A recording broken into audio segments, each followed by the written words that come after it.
ಲಕ್ಕುಂಡಿಯಲ್ಲಿ ಅಗದಷ್ಟು ಬಂಗಾರ, ಕಪ್ಪದ ಗುಡ್ಡದ ಆ ಕಪ್ಪು ಗುಹೆಗಳ ರಹಸ್ಯ ಏನು? ಉತ್ತರ ಕರ್ನಾಟಕದಲ್ಲಿದೆ ಇನ್ನೊಂದು ಕೆಜಿಎಫ್. ನಮಸ್ಕಾರ ವೀಕ್ಷಕರೇ, ಕೆಲವು ವಾರಗಳ ಹಿಂದೆ ಗದಗ ಜಿಲ್ಲೆಯ ಒಂದು ಪುಟ್ಟ ಹಳ್ಳಿಯಲ್ಲಿ ಒಬ್ಬ ಬಾಲಕ ಆಟ ಆಡ್ತಾ ಇರ್ತಾನೆ. ಮನೆ ಕಟ್ಟೋಕೆ ಅಂತ ಪಾಯಾಗಿಯುವಾಗ ಆತನ ಕಣ್ಣಿಗೆ ಬಿದ್ದದ್ದು ಮಣ್ಣಿನ ಹಂಟೆಯೆಲ್ಲ ಬದಲಾಗಿ ತಾಮ್ರದ ಚೆಂಬು. ಆ ಚೊಂಬನ್ನ ತೆಗೆದು ನೋಡಿದ್ರೆ ಒಳಗಡೆ ಫಳಫಳ ಹೊಳಿತಾಗಿದ್ದ ಅಪ್ಪಟ ಬಂಗಾರದ ಆಭರಣಗಳು. ಇದು ಇಂದಿನ ಕಾಲದ್ದಲ್ಲ, ನೂರಾರು ವರ್ಷಗಳ ಹಳೆಯ ರಾಜರ ಕಾಲದ ಆಭರಣಗಳು. ಆ ಒಂದು ಘಟನೆ ಇಡೀ ಕರ್ನಾಟಕವನ್ನೇ ಬೆಚ್ಚಿ ಬೀಳಿಸಿತ್ತು. ಗದಗ ಜಿಲ್ಲೆಯ ಲಕ್ಕುಂಡಿ ಇವತ್ತು ಸುದ್ದಿಯಲ್ಲಿದೆ. ಪುರಾತತ್ವ ಇಲಾಖೆ ಅಲ್ಲಿ ಹಗಲು ರಾತ್ರಿ ಎನ್ನದೆ ಭೂಮಿ ಅಗಿತಾಗಿದೆ. ಅಗೆದಷ್ಟು ಬಂಗಾರ, ಅಗೆದಷ್ಟು ಇತಿಹಾಸ ಅಲ್ಲಿ ಸಿಕ್ತಾಗಿದೆ. ಆದ್ರೆ ವೀಕ್ಷಕರೇ, ನಮ್ಮ ತನಿಖೆ ಇಲ್ಲಿಗೆ ನಿಲ್ಲಲ್ಲ. ಲಕ್ಕುಂಡಿಯಲ್ಲಿ ಸಿಕ್ಕಿರೋ ಈ ಚಿನ್ನದ ಮೂಲ ಯಾವುದು? ಇಲ್ಲಿಂದ ಕೇವಲ 25 ಕಿಲೋಮೀಟರ್ ದೂರದಲ್ಲಿರುವ ಆ ಔಷಧೀಯ ಬೆಟ್ಟ ಕಪ್ಪತಗುಡ್ಡಕ್ಕೂ ಈ ಚಿನ್ನಕ್ಕೂ ಏನ್ ಸಂಬಂಧ? ಅಲ್ಲಿನ ದಟ್ಟ ಕಾಡಿನ ಮಧ್ಯೆ ಇರುವಂತಹ ಆ ಕತ್ತಲ ಗುಹೆಯೊಳಗಡೆ ಇವತ್ತಿಗೂ ಟನ್ಗಟ್ಟಲೆ ಬಂಗಾರ ಇದೆಯಾ? ಇದು ಉತ್ತರ ಕರ್ನಾಟಕದ ಕೆಜಿಎಫ್ನ ಕತೆ. ಬನ್ನಿ ಇವತ್ತಿನ ಈ ಡೀಟೇಲ್ಡ್ ಮತ್ತು ಎಕ್ಸ್ಕ್ಲೂಸಿವ್ ಎಪಿಸೋಡ್ನಲ್ಲಿ ಮಣ್ಣಿನ ಅಡಿಯಲ್ಲಿ ಹುದುಗಿ ಹೋಗಿರುವ ಬಂಗಾರದ ಸಾಮ್ರಾಜ್ಯದ ರಹಸ್ಯವನ್ನ ಭೇದಿಸೋಣ. ಆದರೆ ಅದಕ್ಕಿಂತ ಮುಂಚೆ ಲಕ್ಕುಂಡಿ ಗ್ರಾಮವನ್ನ ಬೇರೆ ಕಡೆ ಸ್ಥಳಾಂತರ ಮಾಡಬೇಕು ಅಂತ ಸರ್ಕಾರ ಮತ್ತು ಪುರಾತತ್ವ ಇಲಾಖೆ ಪ್ಲಾನ್ ಮಾಡ್ಕೊಂಡಿದೆಯಂತೆ. ಇದರ ಬಗ್ಗೆ ನಿಮಗೇನು ಅನ್ಸುತ್ತೆ? ಇನ್ನು ಕೆಜಿಎಫ್ ತರ ಲಕ್ಕುಂಡಿಯಲ್ಲೂ ಕೂಡ ಚಿನ್ನದ ನಿಧಿ ಸಿಕ್ಬಿಟ್ರೆ ಕರ್ನಾಟಕಕ್ಕೆ ಲಾಭ ಆಗ್ಬೇಕಾ? ಲಾಭ ಆಗುತ್ತಾ? ಕಮೆಂಟ್ ಬಾಕ್ಸ್ ನಲ್ಲಿ ತಿಳಿಸಿ. ಬನ್ನಿ ವಿಡಿಯೋವನ್ನ ಶುರು ಮಾಡೋಣ.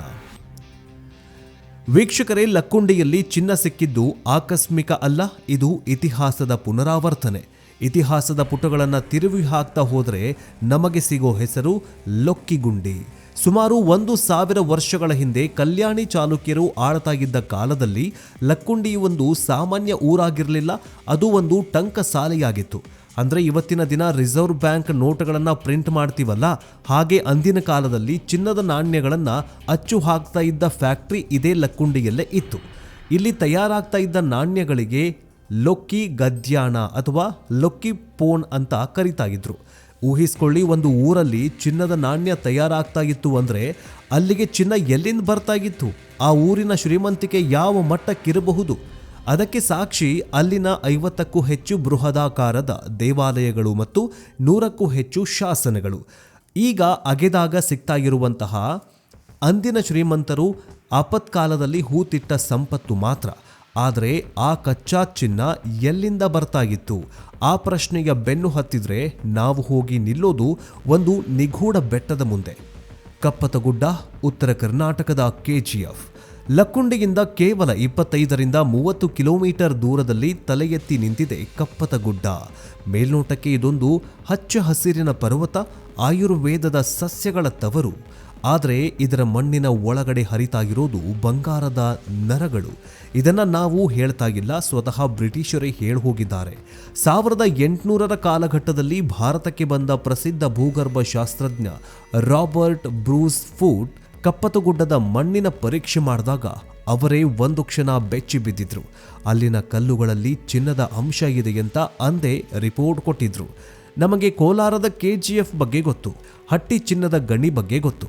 ಆದರೆ ಕಪ್ಪತಗುಡ್ಡದಲ್ಲಿ ಸ್ವಾತಂತ್ರ್ಯ ನಂತರವೂ ಮೈನಿಂಗ್ ನಡೆದಿದೆ ಅನ್ನೋದು ನಮಗೆ ಗೊತ್ತೇ ಇಲ್ಲ.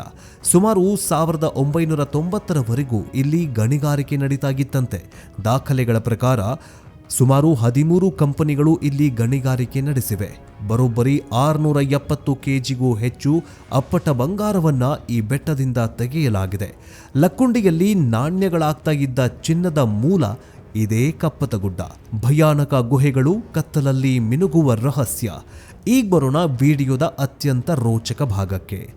ಕೆಲವೊಂದಿಷ್ಟು ಮಾಧ್ಯಮಗಳು, ಸ್ಥಳೀಯರು ಹೇಳೋ ಪ್ರಕಾರ ಕಪ್ಪತಗುಡ್ಡದಲ್ಲಿ ನೂರಾರು ನಿಗೂಢ ಗುಹೆಗಳು ಇದಾವಂತೆ. ಇವು ಪ್ರಕೃತಿ ದತ್ತವಾಗಿ ಆದ ಗುಹೆಗಳಲ್ಲ, ಇವು ಸಾವಿರಾರು ವರ್ಷಗಳ ಹಿಂದೆ ನಮ್ಮ ಪೂರ್ವಜರು ಚಿನ್ನಕ್ಕಾಗಿ ಕೊರೆದ ಸುರಂಗಗಳು. ಈ ಗುಹೆಗಳ ಒಳಗೆ ಹೋದ್ರೆ ಕಿಲೋಮೀಟರ್ ಗಟ್ಟಲೆ ದಾರಿ ಇದೆಯಂತೆ. ಒಂದು ಸುರಂಗ ಜಾಲ. ಇದೊಂದು ಗುಹೆಯು ಅಂಡರ್ ಗ್ರೌಂಡ್ನಲ್ಲಿ ಎಲ್ಲಿಗೆ ಹೋಗಿ ತಲುಪುತ್ತೆ ಅಂತ ಯಾರಿಗೂ ಗೊತ್ತಿಲ್ಲ.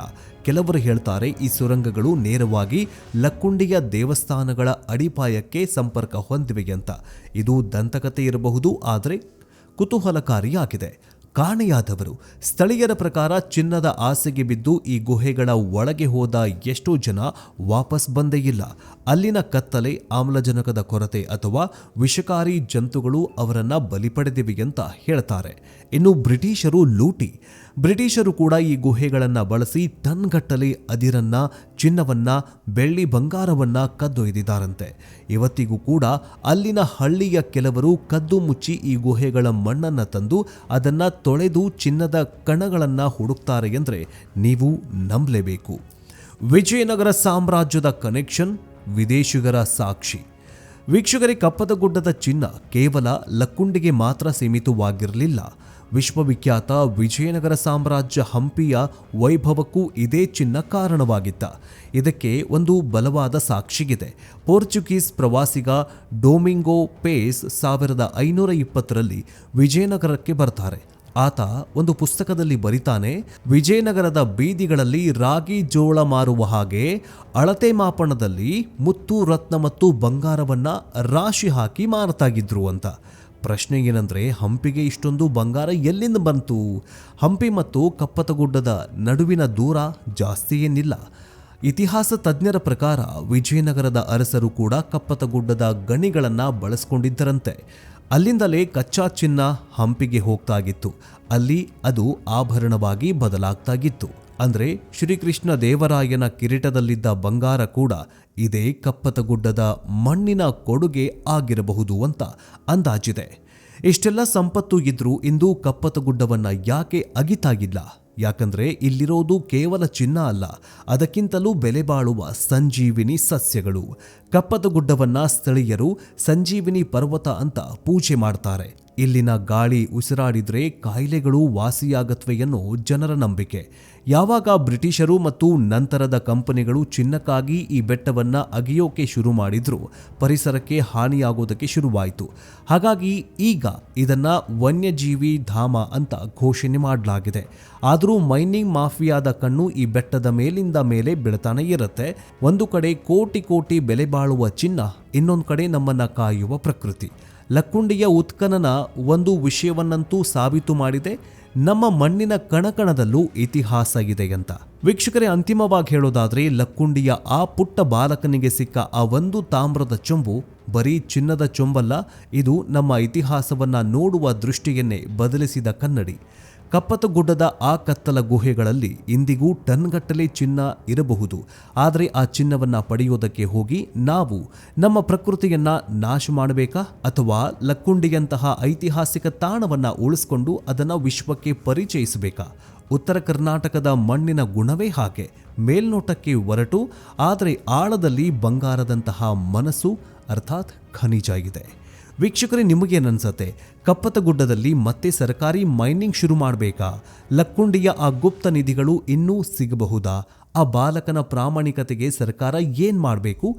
ಕಮೆಂಟ್ ಬಾಕ್ಸ್ನಲ್ಲಿ ತಪ್ಪದೆ ತಿಳಿಸಿ. ಜೊತೆಗೆ ಕರ್ನಾಟಕದ ಇಂತಹ ನಿಗೂಢ ರಹಸ್ಯಗಳ ರಿಪೋರ್ಟ್ಗಾಗಿ ನಮ್ಮ ಯೂಟ್ಯೂಬ್ ಚಾನಲನ್ನು ಬೇಗ ಸಬ್ಸ್ಕ್ರೈಬ್ ಮಾಡ್ಕೊಳ್ಳಿ. ನೆಕ್ಸ್ಟ್ ಅಪ್ಡೇಟ್ನೊಂದಿಗೆ ಬೇಗ ವಾಪಸ್ ಬರ್ತೀವಿ. ಜೈ ಹಿಂದ್, ಜೈ ಕರ್ನಾಟಕ, ವಂದೇ ಮಾತರಂ.